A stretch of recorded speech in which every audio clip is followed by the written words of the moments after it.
अयोध्या में रामलला के लिए पाकिस्तान से आए वस्त्र, सिंधियों ने भेजी रामलला के लिए पोशाक। 22 जनवरी को मंदिर में रामलला के प्राण प्रतिष्ठा का कार्यक्रम। अंबेडकर नगर में जनता दल यूनाइटेड के प्रदेश उपाध्यक्ष रजनीश पटेल ने की प्रेस कॉन्फ्रेंस। कहा, जनता मुख्यमंत्री नीतीश कुमार की ईमानदारी और काम को देख रही। अंबेडकर नगर में अपनी मांगों के समर्थन में शिक्षा मित्रों ने बुलंद किया आवाज। प्रमुख मांगों को लेकर शिक्षा मित्रों ने किया प्रदर्शन। मथुरा में 51 कुंडली यज्ञ को लेकर जिलाध्यक्ष किशन चौधरी ने की प्रेस वार्ता। कहा, श्री कृष्ण जन्मस्थली मथुरा का निर्माण अब उनके पूरे क्षेत्र में किया जाए। आगरा के थाना रकाबगंज क्षेत्र में युवती ने फांसी लगाकर की आत्महत्या। परिजनों की तहरीर पर 3 के खिलाफ केस दर्ज। नमस्कार, आज की खबर में आपका स्वागत है। मैं हूं आपके साथ शिखा मेहरोत्रा। शुरुआत करते हैं उत्तर प्रदेश खबरों की। उत्तर प्रदेश के मुख्यमंत्री योगी आदित्यनाथ ने 5 कालिदास मार्ग आवास से आज वाहनों को हरी झंडी दिखाकर रवाना किया। सीएम ने 50 बसों, 38 इंटरसेक्टर, 12 पब्लिसिटी वैन को हरी झंडी दिखाई। इसके साथ ही उत्तर प्रदेश के 41,000 इलेक्ट्रॉनिक वाहन स्वामियों की सब्सिडी उनके खातों में स्थानांतरित करवाई। इसके साथ ही यूपी में महिलाओं को वाहन का प्रशिक्षण देने के लिए मारुति सुजुकी कंपनी के साथ में उत्तर प्रदेश के परिवहन विभाग ने करार किया। यूपी के अयोध्या में बन रहे भव्य राम मंदिर के शुभारंभ की तैयारियां जोरों पर चल रही हैं। 22 जनवरी को मंदिर में रामलला के प्राण प्रतिष्ठा का कार्यक्रम रखा गया है। ऐसे में रामलला की पोशाक पाकिस्तान के सिंध प्रांत से अयोध्या के सिंधी कॉलोनी रामनगर में पहुंची है। रामनगर के एक मंदिर में रामलला के पोशाक का पूजन किया गया। बता दें कि कल सिंधी समुदाय के लोग रामलला के मुख्य अर्चक को पाकिस्तान के सिंध प्रांत से आए रामलला का पोशाक सौंपेंगे। सिंधी समाज जो 5 साल की कठिन तपस्या के बाद श्री राम जन्मभूमि मंदिर बन रही है, उसी खुशी के अवसर पे सिंधी समाज अपनी पारंपरिक पोशाक जिसको अजरक कहा जाता है, बड़ी धूमधाम के साथ कल 2 दिसंबर को प्रातः रामलला जी को भेंट करेगा। इस पोशाक की खासियत यह है, ये तो एक सिंधी समाज के सम्मान का प्रतीक है और इसमें यह है कि ये ग्रीष्म काल में जैसे पहना जाता है तो ठंडक का एहसास कराता है और शरद में पहना जाता है तो ये गर्मी का एहसास कराता है।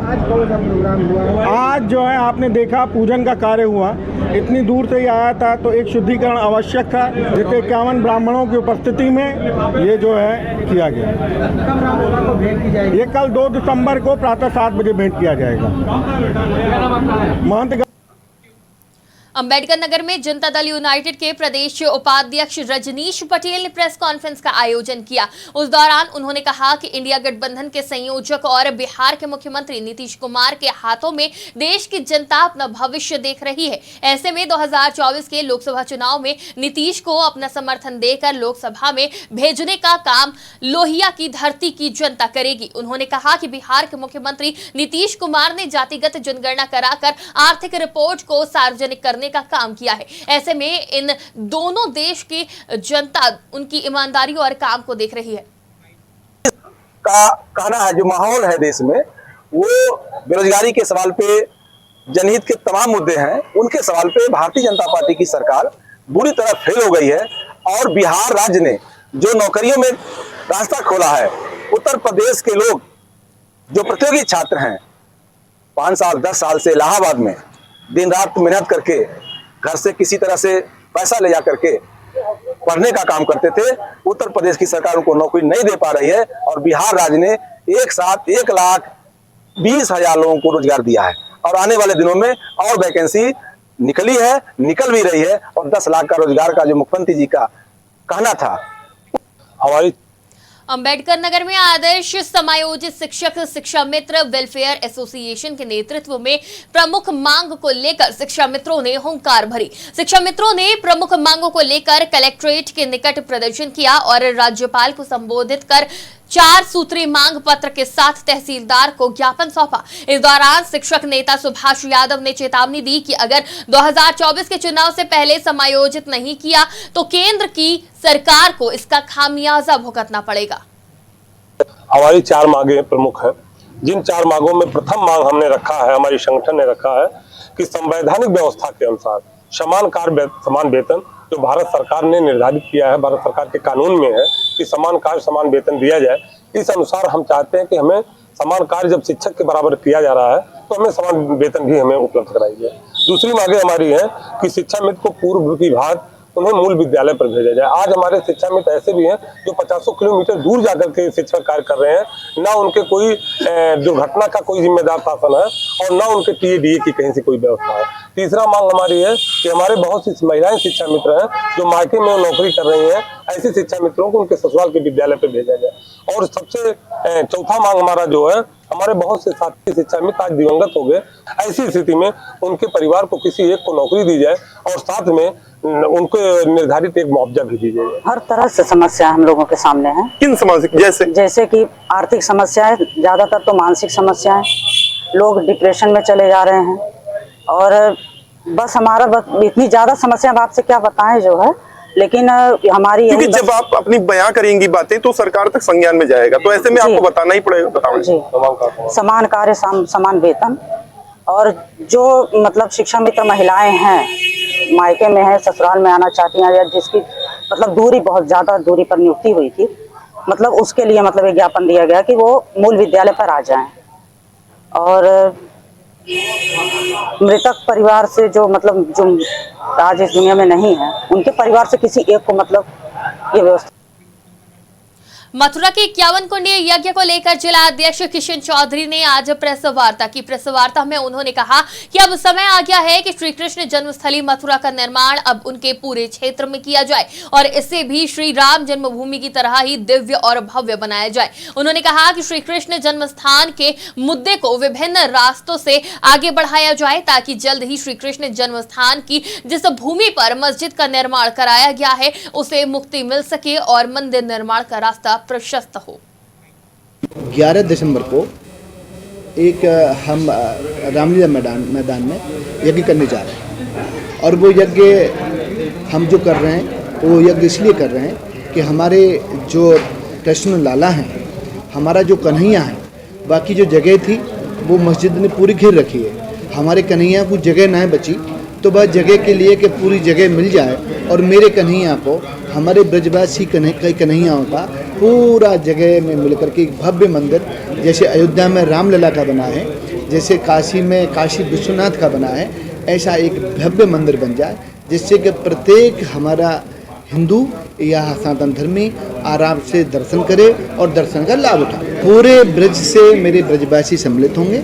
कोई ये ऐसा यज्ञ नहीं है कि किसी पर्सनल नेता का हो, ये यज्ञ ब्रजवासियों की तरफ से किया जा रहा है। पूरे मेरे ब्रज के प्रत्येक ब्रजवासी प्रत्येक गांव से 2-3-4 लोग बुलाएंगे। ज़्यादा बड़ा यज्ञ नहीं कर रहे, परंतु पूरे गांव से, प्रत्येक गांव से, प्रत्येक नगर पंचायत से, प्रत्येक नगर पालिका से और महानगर से सभी ब्रजवासी आएंगे। और ब्रजवासी केवल मथुरा के नहीं, हमारा थोड़ा सा हिस्सा भरतपुर का भी लगता है, थोड़ा सा हिस्सा हमारा हरियाणा का भी लगता है, तो होडल से भी आएंगे, भरतपुर से भी, दीघ से, नगर से भी ब्रजवासी आएंगे। और ये ब्रजवासियों का यज्ञ है, केवल अपने भगवान कृष्ण के लिए है।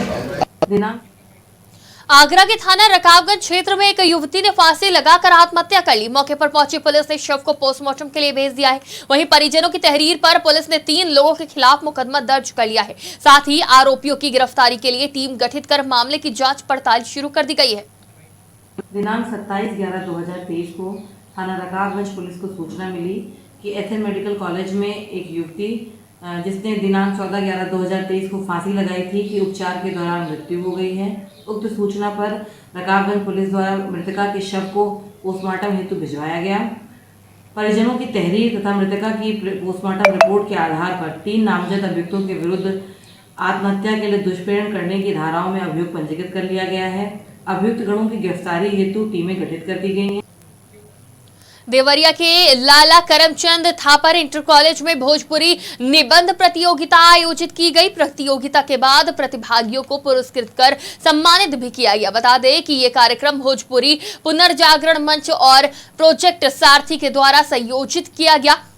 कार्यक्रम में मुख्य अतिथि प्रोजेक्ट सारथी के संयोजक और कृषि का इंडिया के प्रबंध निर्देशक अंशुमाली द्विवेदी मौजूद रहे।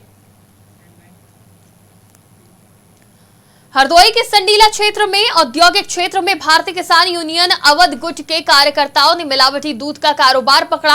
बता दें कि संडीला में एक दूध डेयरी में मिलावटी दूध बनाने का कारोबार चल रहा था। वहीं डेयरी से मिल्क पाउडर, रिफाइंड सहित मिलावटी दूध बनाने का अन्य सामान बरामद हुआ है। साथ ही दूध को खाद्य सुरक्षा विभाग ने नष्ट कराया है, जिसकी कीमत लगभग 8 लाख से अधिक बताई जा रही है। वहीं संगठन के जिलाध्यक्ष ने खाद्य सुरक्षा विभाग सहित पुलिस को जानकारी दी है कि डेयरी में मिलावटी दूध का कारोबार चल रहा है, जबकि किसान यूनियन के डेयरी में पहुंचने के बाद डेयरी कर्मी फरार हो गए। भारतीय किसान यूनियन अवध राजू गुप्ता संगठन के जिलाध्यक्ष जितेंद्र सिंह, हमको जानकारी मिली, एक व्यक्ति ने हमको सूचना दिया कि इस कंपनी में दूध मिलावटी कर रहे हैं और जहर मिला रहे हैं। तो हमने वहाँ से हम संडीला से लगे इनके पीछे से, जहाँ से माल गोदाम से लाए, फिर लग के हमने कंपनी तक आए, देखा इस कंपनी के अंदर जा रही। फिर हमने पुलिस विभाग को सूचना दिया।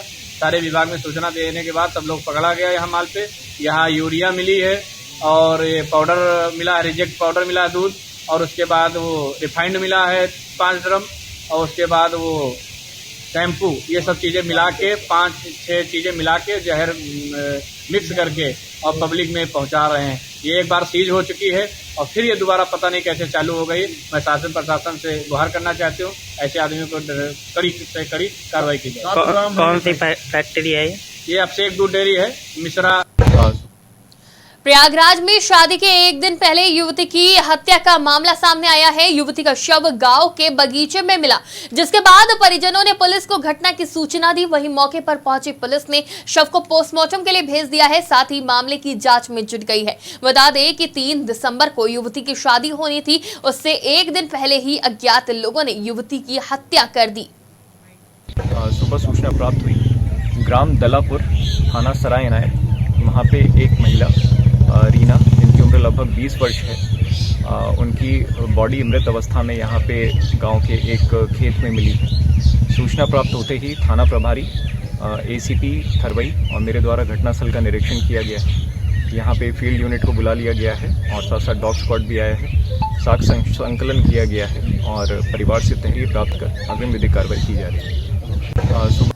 तो प्रयागराज में शादी के एक दिन पहले ही युवती का हत्या का मामला सामने आया है, जहां युवती का शव गांव के बगीचे में मिला है, जिसके बाद परिजनों में हड़कंप मच गया। परिजनों ने पुलिस को इसकी सूचना दी। मौके पर पहुंची पुलिस ने शव को कब्जे में लेकर पोस्टमार्टम के लिए भेज दिया है। पोस्टमार्टम रिपोर्ट के आधार पर आगे की कार्रवाई की जाएगी। साथ ही मामले की जाँच में पुलिस जुट गई है। बता दें कि 3 दिसंबर को युवती की शादी होनी थी, उसके एक दिन पहले ही अज्ञात लोगों ने युवती की हत्या कर दी है।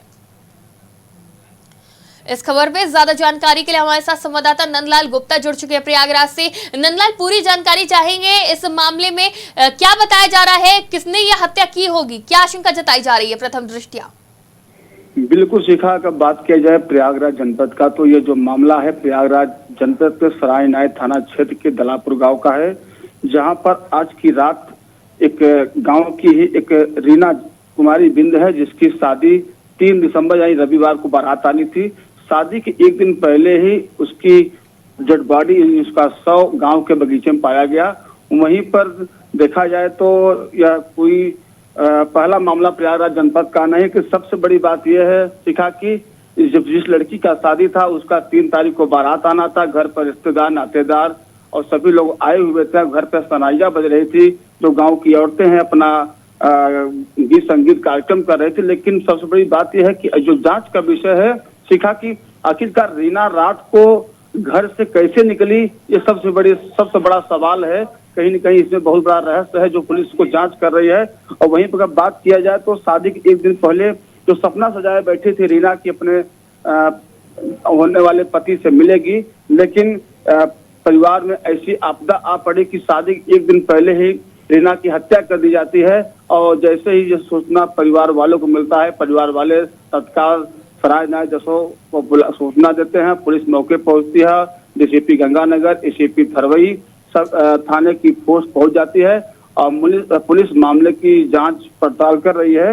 और बारात आने की तैयारियां थी, जैसा कि वीडियो में स्पष्ट है।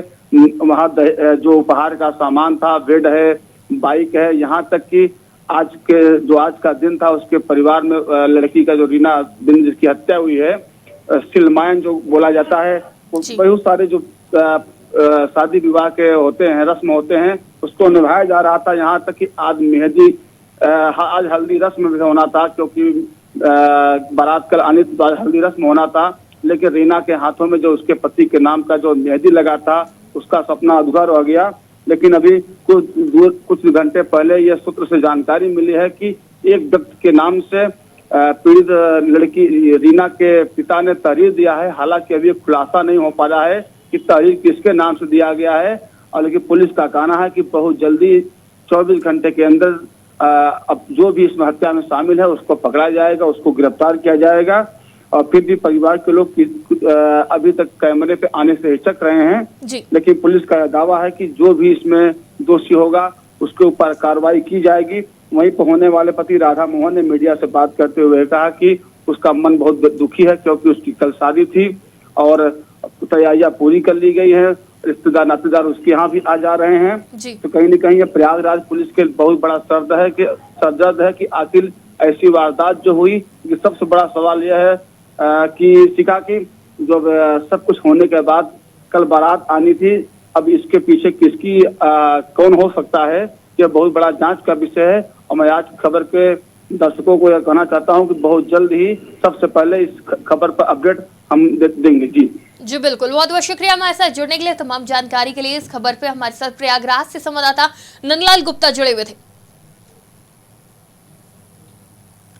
यूपी कांग्रेस प्रदेश अध्यक्ष अजय राय ने प्रेस कॉन्फ्रेंस का आयोजन किया। इस दौरान प्रेस कॉन्फ्रेंस में अजय राय ने कहा कि यूपी विधानसभा की नई नियमावली को तोड़ी गई है। कम से कम 10 सत्र चलाना लिखा है, जिसके बावजूद 3 तक सत्र चलाया गया। उन्होंने कहा कि महंगाई मुद्दा है, 69,000 शिक्षक भर्ती का मुद्दा है, जाति जनगणना मुद्दा है। वहीं सबसे पहले स्वास्थ्य विभाग की बात करें तो उनके ही द्वारा बनाए गए नीति आयोग ने कहा है कि स्वास्थ्य व्यवस्था बदहाल है, जरूरतमंदों को दवाई समय पर नहीं मिल पा रही है। 500 चिकित्सकों की भर्ती खाली है, लेकिन भर्ती नहीं की गई है, केवल संविदा पर रखा गया है।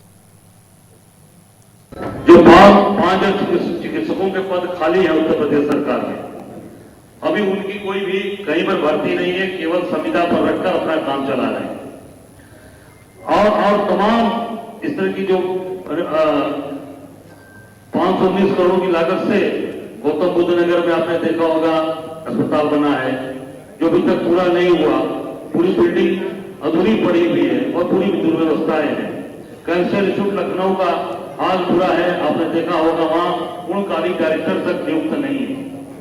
पूरी तरीके से स्वास्थ्य की व्यवस्था, जब पूर्व सांसद अपने बच्चे की जान नहीं बचा रहा है भारतीय जनता पार्टी का, तो आम जनता के साथ क्या सलूक हो रहा होगा ये आप सब जानते हो। दूसरा जो सबसे महत्वपूर्ण चीज है किसान। आज किसान परेशान है। इन्होंने 14वीं किस्त 1.86 करोड़ किसानों को मिली, 15वीं किस्त 1.76 करोड़ किसानों को, 10 लाख किसानों को इसके दायरे से क्यों बाहर किया गया? पहले 1.86 था, उसके बाद 1.76 करोड़ कर दिया। 10% 10 लाख किसानों को इससे बाहर किया गया। क्यों किया गया ये बताना चाहिए सरकार। गन्ना पेराई का सत्र शुरू हो चुका है, लेकिन पिछला भुगतान भी किसानों को पूरा नहीं मिल पाया। कई जगह किसान धरने पर बैठे हैं, पश्चिम में कई जगह लोग जो है अपने भुगतान की बात कर रहे हैं। और अक्टूबर में तक 4,000 करोड़ का भुगतान बाकी है इनका। गन्ना क्रय केंद्रों पर भ्रष्टाचार चरम पे है। 20 कुंटल 64 किलो की पर्ची पर खुलेआम 2 कुंटल गन्ना कम तोला जा रहा है। धान क्रय केंद्र पूरी तरह से अनियमितता के शिकार हो गए हैं। बिना रिश्वत के अधिकारी धान। उत्तर प्रदेश की खबरों में फिलहाल इतना ही। देश और दुनिया की तमाम खबरों के लिए देखते रहिए आज की खबर।